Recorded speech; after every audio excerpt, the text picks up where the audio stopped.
Every day, billions of people click sign in with Google without thinking twice. But behind that button is one of the most important protocols on the internet. Let's break it down. Before OAuth, if you wanted an app to access your data, you had to give it your password. Your actual password, shared with a third party. That's like giving a valet your house keys just to park your car. OAuth was born in 2007 when engineers at Twitter and Nolia realized they both needed the same thing: a way to delegate access without sharing credentials.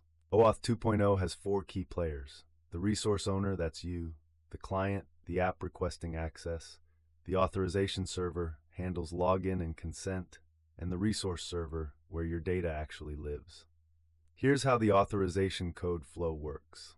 When you click sign in, the client redirects your browser to the authorization server. That's why you see Google's login page, not the app's. You log in and see a consent screen. This app wants to access your email and profile. You review the permissions and click allow. The authorization server redirects you back with an authorization code. This is a short-lived, one-time use string.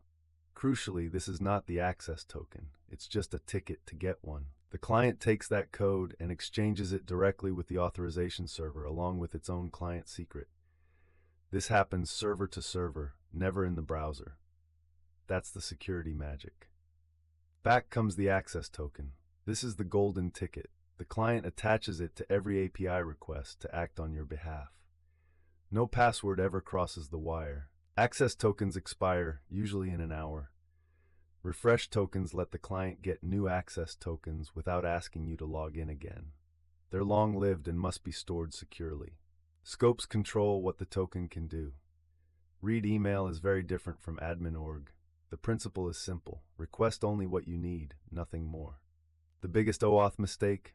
Storing tokens in local storage. It's wide open to cross-site scripting attacks. Use HTTP-only cookies or server-side sessions instead. OAuth strengths: no password sharing, granular permissions, and easy token revocation. The downsides: implementation complexity and the constant risk of token leakage if you're not careful. If you found this helpful, I go deep on topics like this every week. More architecture breakdowns coming. Feel free to follow along. Check out this video next for another deep dive. And if you haven't already, subscribing really helps me keep making these breakdowns.